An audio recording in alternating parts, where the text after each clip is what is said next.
Ka'alfisanatim mimma ta'udun. 1000 tahun dunia sama dengan 1 hari akhirat. Kalau umur kita hanya 70, kata Rasul kan umur umatku 60-70. Iya.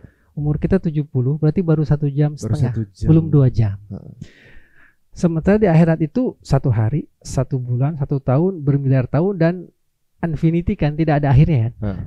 Nah, jadi kita mengorbankan yang miliaran tahun di akhirat demi 1 jam setengah. 1 jam.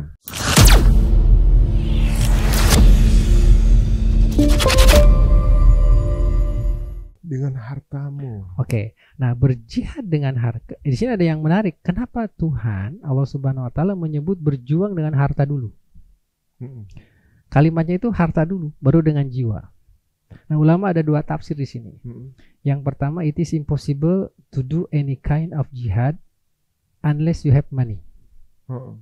Tidak mungkin kita bergerak berjuang dalam sektor apapun kecuali punya uang. Mau berjuang membantu Palestina harus ada uang. Iya. Mau membantu yang korban banjir harus ada perahunya. Iya. Ada kelaparan harus ada mie instannya, harus ada selimutnya. Iya.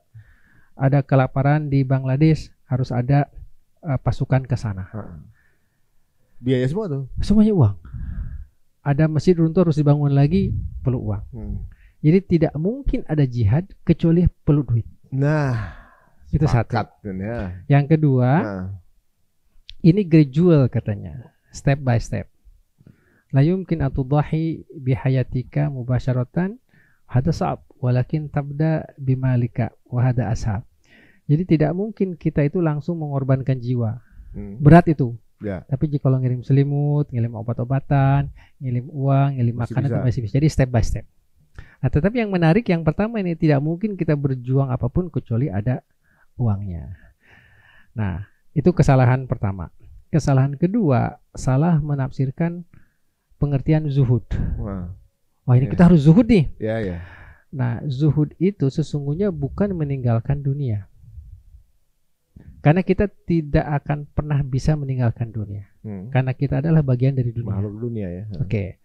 Tapi zuhud adalah antadok malaka fi yadika wa tudiruhu idaratan thayyiba wa la tadok fi qalbika hatta yamnauka minal ibadah.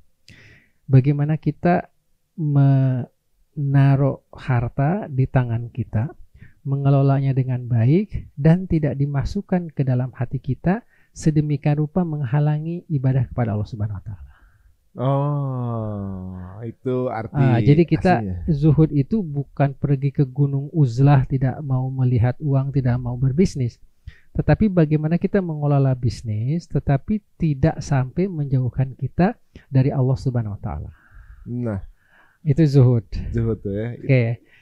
Memang zuhud itu istilahnya kita gaya hidup kan, gaya hidupnya aja kan sebenarnya kan. Saya sependapat sama Prof sebenarnya. Saya tuh gitu, suka nggak sependapat sama orang itu harus sederhana dong gitu kan. Ibaratnya. Jadi sederhana itu relatif. Sederhana itu relatif. Kalau sederhananya seorang Hairul Tanjung kan lain dengan sederhananya kita. Sederhananya kita mungkin berbeda juga dengan sederhananya seorang santri.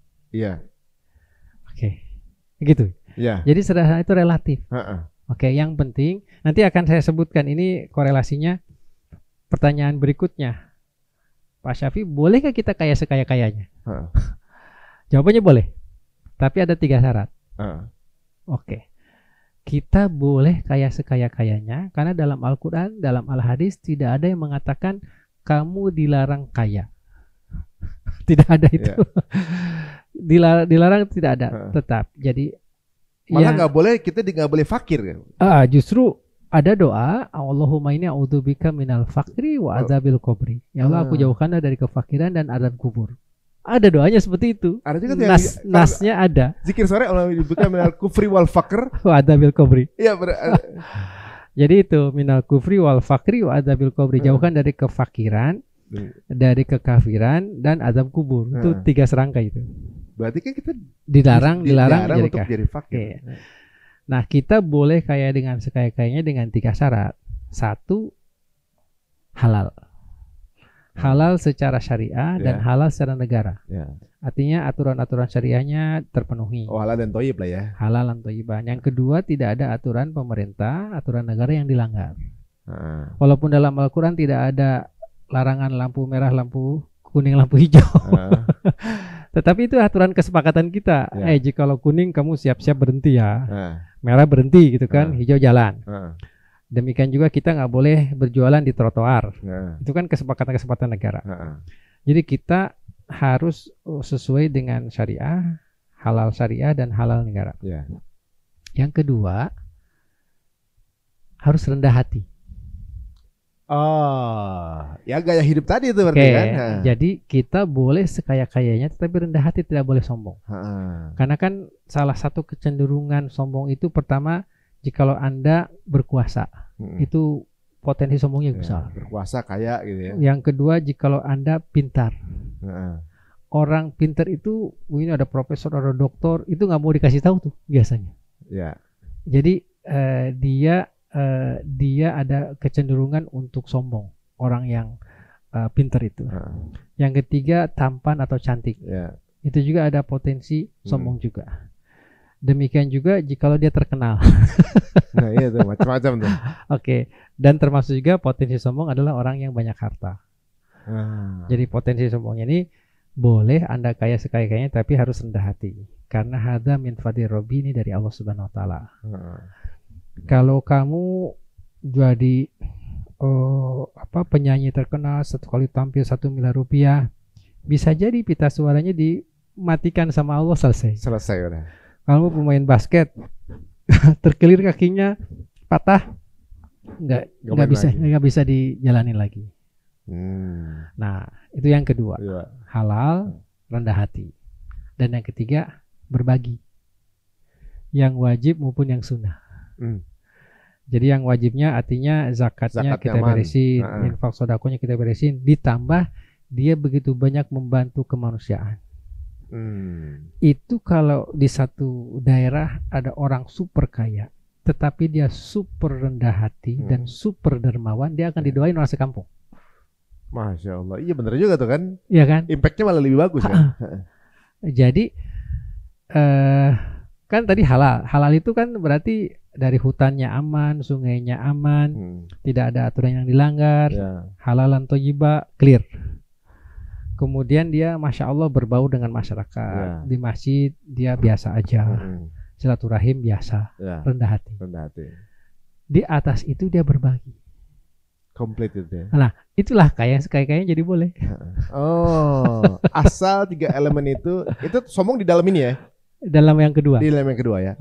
Ini berarti sepakat nih. Saya memang pernah berbeda persepsi mengenai hal itu ya, bahwa jadi muslim harus sederhana adalah gaya hidupnya aja berarti kan. Jadi berarti gini, kalau kita menurut ngikutin Nabi dan juga para sahabat dalam bermuamalah, berarti kan mereka ketika bermuamalah benar, udah pasti kan kaya. Ya. Sahabat Nabi kan saya dengar juga kan kaya-kaya nih. Itu nanti ada satu bahasan sendiri tentang para sahabat Nabi yang Masya Allah sangat luar biasa. Okay. Nah itu ibaratnya gini, kalau zuhud, orang kaya memilih hidup sederhana, itu zuhud menurut saya. Kalau misalnya orang nggak punya duit sederhana, emang namanya tahu diri. Ya kan? Kalau emang hidupnya sederhana, emang gak ada duitnya, ya itu tahu diri namanya. Jadi begini, saya suka berkelakar. Anda boleh zuhud dengan satu syarat. Apa tuh? Kalau sudah kaya. Iya itu. Enggak. Zuhud itu sesungguhnya adalah sikap hidup yang kita sederhana. Kemudian memiliki harta tidak menjadikan kita lupa kepada ibadah dan kepada Allah Subhanahu wa taala. Jadi ada 4 hal yang kadang-kadang kita kalau usaha tuh lupa. Apa aja tuh? Pertama, kita suka lupa keluarga. Terlalu bisnis, keluarga terbengkalai. Oke. Yang kedua, kita suka lupa ibadah. Lagi meeting jalan terus, sholat nanti. Oke. Yang ketiga, kita suka lupa berbagi. Karena kalau yang kita pakai adalah kali dan tambah. Kalau bagi-baginya kurang. Pengurang nggak ada juga. Oke. Yang keempat, kita lupa mati. Nah sekarang ini makanya saya tuh kadang-kadang suka suka kasihan kepada sebagian pengusaha nasional, sebagian menteri, sebagian bupati yang mereka sudah kaya kan, tetapi masih kemaruk, masih tamak gitu loh. Mereka tuh lupa bahwa mereka tuh akan meninggal dunia. Jadi our destiny is not here. Our destiny is in Jannah. Bahwa tujuan terakhir kita tuh bukan di sini.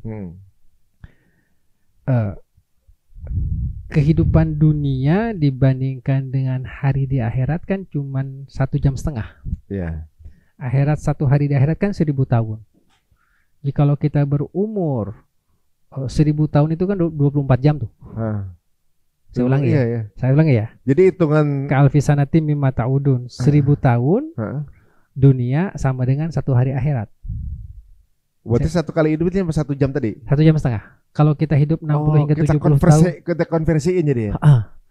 Jadi itu baru 1 hari di akhirat, 1000 tahun di dunia. Kalau kita umur kita hanya 70, kata Rasul kan umur umatku 60-70. Iya. Umur kita 70 berarti baru 1,5 jam, belum 2 jam. Sementara di akhirat itu 1 hari, 1 bulan, 1 tahun, bermiliar tahun dan infinity kan, tidak ada akhirnya kan. Nah, jadi kita mengorbankan yang miliaran tahun di akhirat demi 1,5 jam. 1 jam. Emang perlu ilmu sih ya untuk paham ini ya. Emang perlu tahu dulu kalau ternyata emang disebut begitu. Kalau baru paham, baru kayak iya ya gitu kan. Jadi 1000 tahun itu 1 hari. Iya. Berarti kan kalau 70 tahun berbanding 1000 itu 24 jamnya. Berarti 70 tahun itu kan 1,5 jam, 2 jam. Perasaan nggak mati-mati kali mereka gitu. Jadi itu ingat lupa mati. Lupa ibadah, lupa berbagi, kemudian juga lupa mati dan lupa kepada yang ngasih rezeki. Lupa Allah Subhanahu wa taala. Seolah dirinya sendiri yang dapat. Seolah dirinya sendiri. Istilahnya dia menganggap this is my effort. Ini adalah hasil karya saya. Dia lupa ketika datang ke dunia nggak bawa apa-apa.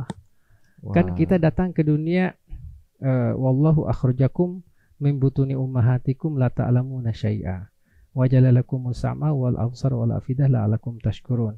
An-Nahl 78. Ingatlah ketika kamu dikeluarkan oleh Allah dari rahim ibu kalian, tidak mengetahui apapun. Ini redaksi Quran itu sangat dahsyat. Kata Allah, tidak tahu apapun. Tidak tahu apa-apa. Bukan tidak punya apapun. Ya, benar. Karena ketika kita lahir, kita telanjang bulat. Ya.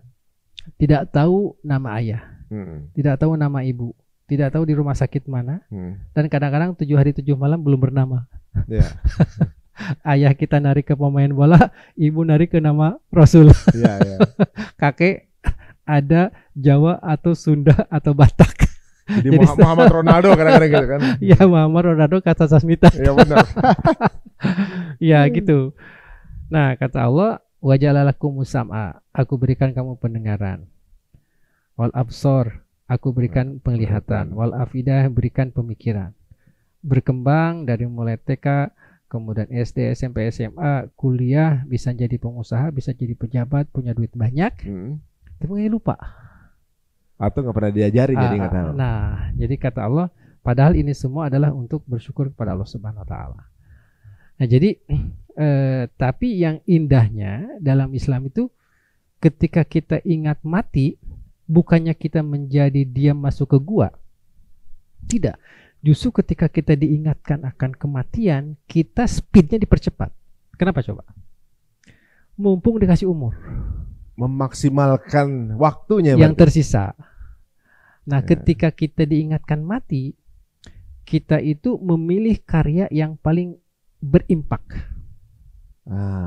Oke, dengan waktu yang terbatas. Dengan waktu yang terbatas. Oke. Dengan diingatkan mati, kita mencari bisnis yang paling menguntungkan. Karena waktunya segitu-gitu juga. Istilahnya proyek kecil sama proyek gede sama aja. Segitu-gitu juga gitu loh. Capeknya sama aja. Nah, ketika ingat mati, kita ingat pertanggungjawaban. Nah, ini akan bagus untuk negara. Karena ketika ingat tanggung jawab, kriminalitas akan turun. Iya, benar. Oke. Ketika ingat tanggung jawab, perusakan hutan akan turun. Ketika ingat tanggung jawab, kezaliman akan turun.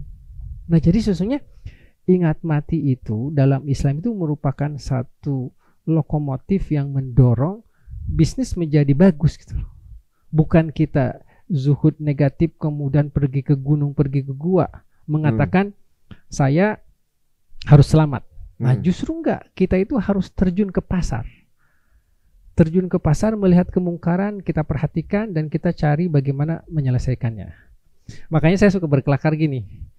Cepetan mana masuk surganya antara ustadz yang soleh sendirian dengan pengusaha yang halal tapi dermawan. Kemudian dia bisa ajak berapa ustadz umroh, haji gitu kan. Jawabannya cepetan si pengusaha. Karena lebih banyak doanya. Bukan, ini ilmu akuntansi. Kalau si ustadz soleh tapi sendirian baca Qurannya 1. Ya. Sholat duhanya cuma 2 rakaat. Paling cepat 1 jam dia baca Quran 2 juz lah ya. Nggak bisa lebih dari itu. Tapi ketika seorang Ari Untung bisnisnya halal, bisnisnya bagus dan berwakaf masjid dan berwakaf 10.000 Quran dibaca oleh 10.000 anak yatim piatu, maka yang ini baca Qurannya 1 kali 1 juz, yang ini 10.000 juz. Itu amalan cerdas berarti. Oke. Nah, makanya justru harus kita cita-citakan itu, kita harus kaya, tapi dengan cara yang halal. Kemudian kita jadikan kekayaan kita tuh sebagai reward mesin pahala. Mesin pahala, bagaimana ini meng-create pahala secara multiplier effect. Nah, makanya kalau Mas Ari pergi ke Sentul kan, alhamdulillah gitu. Ada masjid gede itu ya. Itu dia. Ini masjid Prof Syafi itu teman-teman semua. Nah, jadi kan itu bukan masjid saya, tapi saya yang itulah menjadi khodim lah. Bagaimana setiap orang yang sujud baik pagi, siang, sore, malam tertransfer ke kita gitu. Kalau kita wakaf Quran, ada orang yang baca, tertransfer ke kita. Apalagi yang paling dahsyat jikalau kita ngasih beasiswa. Ilmunya bukan dari orang yang tidak apa-apa. Anak lu tidak sekolah SD gimana nasibnya? Anak yang tidak sekolah SMP gimana nasibnya? Anak yang tidak sekolah SMA gimana nasibnya? Kita selamatin sampai SMA. Tapi sampai SMA sekarang kan belum bisa jadi apa-apa. Kita naikin derajatnya jadi sarjana. Kemudian dia bisa membantu keluarganya mandiri, dapat income. Apalagi jika hafal Quran, apalagi jika manajemennya bagus, akuntansinya bagus, engineeringnya bagus, itu kan bisa mengangkat keluarganya. Dan jikalau dia dahulu bisa baca Qurannya karena wakaf kita, dia jadi sarjana karena kita, itu semua yang dia kerjain sampai akhir hayatnya akan tetap tertransfer ke kita. Allah itu tidak akan salah dalam menghitung multi countable efeknya itu. Allah itu tidak akan pernah salah dalam menghitung orang yang diberdayakan oleh seorang Ari Untung dari mulai melarat, kemudian sekolah, kemudian jadi sarjana, kemudian dia memberdayakan keluarganya, memberdayakan kampungnya, bahkan dia bisa buat musola di kampungnya.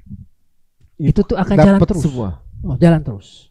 Apalagi beliau jadi ustadz. Apalagi dia menyebarkan kebaikan. Semua tiba-tiba. Nah, sementara yang ustadz tadi itu sendiri. Makanya jadilah pengusaha yang ustadz. Akan ada double. Akan double kan? Sudah mah dia jadi pengusaha. Maksudnya jadi ustadz itu bukan berarti istilahnya harus dai lah ya, full time. Ustadz itu bisa kita lakukan dengan kita memberikan pengarahan kepada karyawan kita, dengan memberikan pengarahan kepada keluarganya. Oke, kita kan memberikan motivasi, memberikan pengarahan juga sama. Oke, apalagi termasuk kita buat podcast, ada nilai-nilai mulia, itu juga dakwah juga. Oke, makanya cita-cita saya itu adalah saya suka ngasih tahu ke anak saya. Ridwan, katanya Ridwan, kamu nanti kalau sudah besar mau jadi apa? I would like to become a professor and businessman. Saya ingin jadi profesor, kemudian saya ingin jadi pengusaha. Maka tersebut baguslah kalau gitu. Dia tidak pernah mengatakan saya ingin jadi pegawai negeri. Oh iya. Saya tidak ingin jadi karyawan. Itu bagus. Karena apa? Karena memang kalau semua orang itu berpikir jadi karyawan, yang akan terjadi adalah gelombang orang yang mencari pekerjaan. Profesional penting, karyawan penting. Tetapi kan harus ada entrepreneurnya, harus ada orang yang buka usahanya. Oke. Nah, justru yang sangat negara itu akan maju jikalau lapisan entrepreneurnya itu tinggi. Ini riset dan ini data statistik. Satu negara jikalau lapisan pengusahanya itu tipis, sementara lapisan buruhnya itu tebal, ini bahaya. Negara mencari kerja. Oke. Nah, tetapi jikalau yang menjadi entrepreneur yang buka usahanya itu banyak, maka lapangan pekerjaan juga akan besar. Pengangguran akan turun. Nah, ini kan tinggal bagaimana kita membangun negara ini. Kita sebagai apa yang disebutlah tokoh masyarakat atau whatever, kita itu harus memperbesar lapisan pengusahanya ini. Nah, makanya ada pepatah mengatakan at-tujar khulafaullah fil ard. Para pengusaha itu adalah khalifah-khalifah Allah di muka bumi. Karena dialah yang membuat perusahaan, dialah yang menciptakan lapangan kerja, dialah yang memberikan kesempatan orang punya income. Gitu. Nah, jadi kalau sudah ada pabrik, sudah ada tempat bekerja, nanti akan ada orang datang bisa punya income, dia bisa memberi nafkah kepada keluarganya. Nanti ada yang belanja, nanti ada yang jualan gitu. Tapi jika pabriknya tutup, semua tukang bakso, tukang bajigur, tukang cendol, ojek akan tutup. Itu apa namanya? Multiply efeknya ya. Multiple efeknya. Wah, jadi memang sebaiknya memang berarti kaum muslimin ini jadi orang yang memiliki ekonomi yang baik ya. Berarti ketika dulu kalau nggak salah saya dengar di antara podcast kita di sini ada pernah mengatakan bahwa kejayaan Islam itu jatuh pada ketika kemudian diambil alih. Umat muslim itu diajarkan hanya untuk belajar ibadah aja gitu. Ada dua sih kejatuhan. Satu, ketika kita lupa pada dunia, kita jatuh. Karena kita miskin. Yang kedua, kita lupa mati dan lupa akhirat. Walaupun dalam keadaan kaya. Karena kita jadi lengah. Karena misalnya ada cerita-cerita ketika Mongol menyerbu ke Baghdad. Irak. Itu para sultan-sultan itu, mohon maaf, sedang bersendaguro dengan gundik-gundiknya. Sedang bersenang-senang dengan nggak fokus ya? Bukan nggak fokus aja, dia itu lupa kepada mati, lupa kepada Allah. Mereka sedang tenggelam dalam kenikmatan dunianya sementara. Makanya ketika lupa dunia bahaya, ketika lupa mati juga bahaya. Jadi dua-duanya bahaya itu. Harus sama berarti ya. Prosesnya. Makanya dalam Al-Quran itu kita diminta untuk membangun spiritualitas kita, membangun ilmu kita, itu satu hal. Kemudian kita membangun bangsa dan masyarakat juga satu hal, dan persiapan ke akhirat juga satu hal. Memang orang mengatakan katanya ngapain bisnis, kan harta itu nggak bakal dibawa mati. Itu yang selalu dibawa jadi narasi kan gitu. Enggak, justru harta itu harus dibawa mati. Cara bawa matinya begini tadi ya. Cara bawa matinya diwakafkan sebelum mati. Diwakafkan sebelum mati. Oke. Ada satu lagi yang salah itu, katanya kita tidak boleh cinta dunia, hubud dunia. Nah, ini juga satu narasi yang salah. Kenapa coba? Kita tidak mungkin tidak cinta kepada ibu kita. Ibu kita kan bagian dari dunia. Kita tidak mungkin tidak cinta kepada anak kita. Dia bagian dari dunia. Dan kita tidak mungkin tidak cinta kepada ayah kita. Bahkan dalam Al-Quran ditegaskan, Zuyyina linnasi hubbus syahawati minan nisa wal banin wal qanatil muqantarati minadh dhahabi wal fiddati wal khailil musawwamati wal an'am wal hars Zalika mataul hayati dunya ila akhir ayat. Dijadikan indah kepada manusia cinta kepada suami, kepada istri, kepada emas dan perak, kepada tanaman, kepada kendaraan, waktu itu berupa binatang yang spesial, demikian juga kepada harta kekayaan. Allah mengatakan dijadikan cinta, zuyina, dijadikan indah. Jadi kita tidak pernah mungkin tidak untuk cinta dunia. Nah, cinta dunia ini akan bermasalah jikalau satu, menghalangi ibadah kepada Allah. Itu jadi masalahnya di situ. Tapi jikalau tidak menghalangi ibadah kepada Allah, itu tidak bermasalah. Cinta dunia yang tidak meninggalkan ibadah pada Allah. Oke. Termasuk cinta dunia yang berakibat tidak halal. Ya. Tadi kan sudah ada 3 syarat tuh. Tidak halal, yang sombong, dan tidak berbagi. Oke. Itu udah terpenuhi. Nah, cinta dunia ini sejatinya kita pasti akan cinta kepada dunia karena kita juga bagian dari dunia. Nah, cinta dunia yang salah itu adalah jikalau menghalangi kepada ibadah.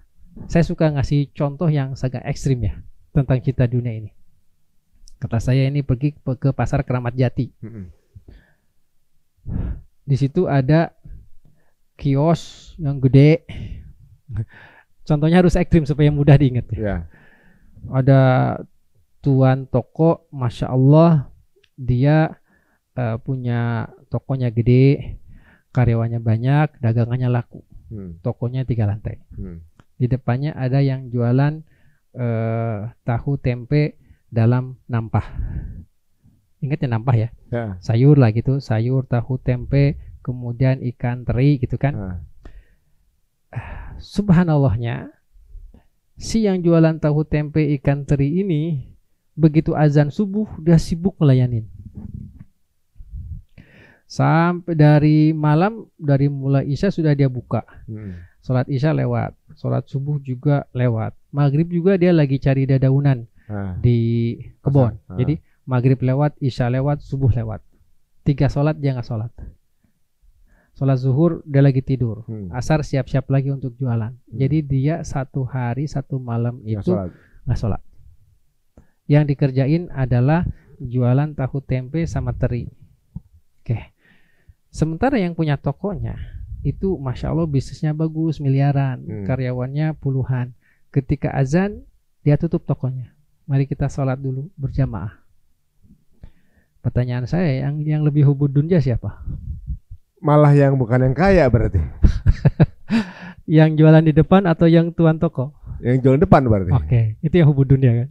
Padahal secara ekonomi dia lebih kecil daripada yang punya toko. Jadi hubud dunia itu nggak ada hubungannya dengan jumlah uang. Iya. Hubudnya itu nggak ada hubungannya dengan jumlah uang. Hubudnya itu adalah bagaimana hati kita memperlakukan uang. Oh, I see. Jadi boleh kita punya uang puluhan miliar, ratusan miliar, tetapi tetap menjadikan Allah dan akhirat sebagai yang utama. Boleh jadi kita punya duit cuma ratusan ribu, punya jutaan, tapi itulah yang menjadikan siang malam kita berkorban apapun hanya untuk segitu, dan kita lupa kepada kematian dan lupa kepada Allah Subhanahu Wa Taala. Nah, ini yang hubungannya yang berbahaya justru. Jadi udah kecil lupa Allah pula kan bahaya. Iya. Oke, yang bahagia. Udah miskin debut dunia itu. Double kill itu ya. Iya. Waduh, benar juga. Jadi memang sebaiknya kita jadi orang yang kaya, yang ekonomi lebih bagus, dan nggak tergantung sama orang lain, biar kita juga punya keputusan yang nggak kemudian tergantung dari atasan gitu kadang-kadang. Ya. Nah, seperti inilah sesungguhnya kita perlu ilmu, perlu ngaji, dan perlu belajar. Yang mudah-mudahan kita bisa belajar terus, memperbaiki diri, dan insya Allah dengan seperti itu kita akan tetap semangat, tetap bekerja keras. Jadi lebih optimis ya kita dengarnya bahwa semua ini walaupun dalam keadaan ekonomi seperti ini pun peluang tetap kebuka ya, berarti. Saya suka punya anekdot. Indonesia itu baru akan maju jikalau diboikot. Baru paham potensinya. Bukan. Apa tuh? Iya, satu potensinya. Indonesia itu baru akan maju, baru akan berinovasi jikalau diboikot seluruh negara. Kenapa coba? Kalau di embargo gitu? Ya, kita nggak perlu import handphone dari Amerika atau dari Korea Selatan atau dari Cina. Kita buat sendiri. Wong Pak Habibie buat kapal terbang, nggak bisa handphone nggak bisa buat. Iya benar-benar. Kita nggak perlu beli mobil-mobil Cina, mobil-mobil Amerika, mobil Jerman, mobil Swedia. Kita buat sendiri. Ya. Insya Allah gitu bisa buat mobil. Jadi laku sendiri. Orang pabrik mobil di sini banyak, walaupun brand luar. Oke. Malaysia udah lumayan dengan Proton. Sekarang Turki dengan Tog. Bagus juga itu listrik. Kita harusnya bisa. Kemudian mesin-mesin kesehatan. Kita kan banyak engineer. Itu kita bisa buat. Kemudian pepaya, nggak perlu pepaya Bangkok, durian Bangkok, forget it. Kita tanam sendiri. Dan Indonesia punya pasar 280 juta, satu lagi 300 juta. Ini adalah berapa puluh kalinya Qatar, berapa puluh kalinya Kuwait, berapa belas kalinya Singapura, sama berapa belas kalinya Australia. Jadi Indonesia itu satu negara yang hampir 15 kalinya Australia. Kita satu negara yang hampir berapa puluh kalinya Singapura. Secara luas atau secara penduduk dan secara luas juga. Jadi sesungguhnya market kita itu cukup. Nah, tinggal bagaimana peraturan buka usaha di sini dipermudah, kemudian riset dan inovasi dipermudah. Nah, kalau kita sudah cukup swasembada, kita punya kualitasnya bagus, kita bisa ekspor gitu. Ekspor itu akan terjadi dengan sendirinya jikalau kualitas kita bagus, kemudian harga kita kompetitif. Karena Indonesia memiliki tanah yang Masya Allah, kita kan bisa menanam sepanjang tahun. Tapi di Eropa kan ada salju, nggak bisa sepanjang tahun. Mereka harus pakai rumah kaca segala macam. Kita kan nggak perlu sepanjang tahun. Airnya juga banyak, matahari juga banyak. Gitu. Apa aja bisa ditanam sini? Apa aja bisa ditanam. Nah, jadi kalau kita memastikan produk lokal dipakai oleh orang lokal, itu insya Allah kita bisa mandiri secara pasar dan secara produk. Alhamdulillah. Nah, ini bisa dilakukan, Mas. Misalnya dengan pemerintah memulai ASN, bupati, gubernur, menteri memakai produk lokal. Membeli produk lokal. Mobil lokal, handphone lokal, sayur-sayuran lokal. Kemudian semua yang ada di dapur kita lokal, termasuk listrik, telekomunikasi, elektronik, semuanya lokal. Nah, didoronglah kampus-kampus untuk riset. Dan sekarang sudah ada, BRIN sudah banyak hasilnya, cuman tidak dipakai gitu. Nah, jadi ini riset akan tumbuh, inovasi akan tumbuh, kampus-kampus yang inovatif akan tumbuh. Mesinnya dipakai, pertaniannya diperkuat, jadi kita swasembada. Nanti kita kelebihan beras, kelebihan kedelai, kelebihan jagung. Nah, sementara ada tetangga kita yang butuh, kita bisa ekspor. Wah, udah balik ke zaman Umar bin Abdul Aziz tuh. Ini menarik ya, jadi teman-teman semuanya, bahwa apapun yang terjadi di luar dengan kondisi ekonomi dan politik yang mungkin di luar kontrol kita, ternyata harapan itu tetap ada ya. Kadang-kadang mungkin kita nyangka nggak punya akses itu karena mindset kita aja ngerasanya, wah kayaknya bakal turun nih, kayaknya bakal nggak bisa survive nih. Tapi ternyata Islam itu tetap memberikan keoptimisan itu ya. Bahwa, jadi negara-negara Muslim adalah negara-negara yang banyak minyaknya. Itu qadarullah, takdir Allah. Iya. Itu. Semua tanah yang disujutin banyak minyaknya. Banyak minyak. Nah, Indonesia kita di embargo misalnya sapi dari Australia atau dari Brazil atau dari India. Kita bisa pengemukan sapi di Nusa Tenggara Barat, Nusa Tenggara Timur. Kemudian laut kita ikannya Masya Allah dicuri oleh orang lain. Saking banyaknya. Saking banyaknya dicuri orang. Saking banyaknya. Kaya kita nih ya. Nah, kemudian kita listrik masih itu. Sesungguhnya pakai turbin, demikian juga pakai solar panel. Itu masih banyak. Jadi kalau batu bara habis, minyak berkurang, masih banyak lagi. Itu juga dari gas. Demikian juga dari uap. Masya Allah. Sesungguhnya sangat banyak. Berarti Indonesia ini sebenarnya ibaratnya kalau orang tuh orang kaya yang dikira miskin dan orang tersebut nyangka dirinya miskin, gitu ya sebenarnya. Jadi gitu kan, asetnya banyak gitu kan, sumber daya juga banyak. Jadi gitu. Saya mungkin harus mengatakan kepada saudara-saudara kita, jangan berkecil hati dengan keadaan seperti ini. Yang penting sekarang kita harus tetap belajar, tetap memikirkan potensi-potensi yang ada di sekitar kita. Pada waktu yang sama kita mencoba untuk hidup hemat, menabung dengan sebaik mungkin, dan jangan kalah oleh gaya. Jadi jangan jadi korban lifestyle. Oke.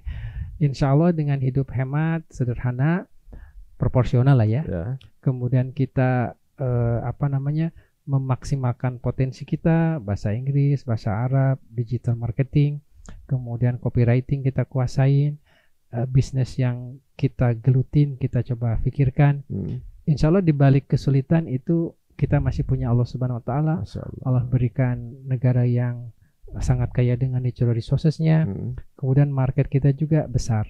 Dan yang paling penting, kita harus saling silaturahim dengan saudara-saudara kita, yang insya Allah dengan silaturahim akan terjadi peluang-peluang yang bisa berkolaborasi, termasuk kita juga. Masya Allah ya. Setiap ketemu seseorang kita berarti ada satu peluang yang dibukakan gitu, insya Allah ya. Amin. Jadi ini barusan kita mendapatkan ibaratnya kayak semacam siraman ya. Walaupun mungkin kita menyangka disempitkan, tapi ternyata banyak potensi yang jauh di luar itu yang mungkin kita sangka segala kemungkinannya akan berkurang, tapi siapa tahu Allah punya rencana lain bahwa justru ini adalah peluang kita untuk kemudian bisa lebih mandiri. Nah, sebagai penutup juga nih, Prof. Di sisi lain, Amerika yang begitu sombongnya, begitu seperti nggak butuh yang lain dan merasa dibutuhkan, dan sekarang membuat pagar. Bisa adakah kemungkinan buruk yang terjadi dengan kebijakan itu, yang kemudian menjadi bumerang buat Amerika itu sendiri? Ya, setiap orang yang menutup diri itu akan ditutup oleh orang lain. Iya. Oke. Nah sekarang Kanada sudah mulai ancang-ancang. Meksiko dengan beberapa negara di Amerika Latin juga sudah mulai ngambek. Apalagi Cina sudah mulai ngambek. Nah kalau Cina itu kan sudah berteman sekarang dengan Rusia dan sudah bersahabat juga dengan India. Nah kalau seandainya Cina, India, Rusia, demikian juga Brazil, nah ikut juga negara-negara Teluk, ini akan menciptakan satu market saingan daripada Amerika. Para ekonom mengatakan sesungguhnya ekonomi Amerika dibandingkan dengan ekonomi dunia itu cuma 17%. Kecil dong itu sebenarnya. Ya, sesungguhnya ada 83% lagi. Jadi sesungguhnya kalau Amerika itu dikucilkan dunia, kemudian dolar sudah mulai ditinggalkan, seperti kata JP Morgan dan Goldman Sachs, Amerika justru bisa mengalami resesi karena ditinggalkan sama dunia karena kesombongannya. Nah, ini jadi bukan kata saya, tetapi kata JP Morgan dan Goldman Sachs. Karena apa? Karena dia mengucilkan diri dan dikucilkan. Misalnya sekarang Cina sudah ngebalas produk-produk Amerika nggak bisa masuk Cina, kan rugi. Cina 1 miliar, ini 350 juta, 3 kalinya. Oke. Nah kalau seandainya Indonesia juga ini produk Amerika mahal, ya sudah kita pakai produk. Nggak usah beli. Nah sekarang kan banyak alternatif. Oke. Bisa dari Eropa, bisa dari Jerman, bisa dari Turki yang ada murahan dikit, Cina juga, atau dari Cina juga seperti itu, atau dari Cina India. Kan nggak ada barang yang nggak bisa diproduksi sama Cina kan, kan? Katanya semua barang bisa diproduksi Cina kecuali keberanian diproduksi di Gaza katanya. Ini sebenarnya benar juga kata Prof tadi ya. Kalau sampai akhirnya barang Amerika dan negara lain yang sempat mungkin butuh dengan barang tersebut udah ketemu alternatif lain yang lebih murah ya, maka ini akan kerugian dari Amerika, menutup pasarnya sendiri kan berarti kan. Nah dia produksi mau jual kemana?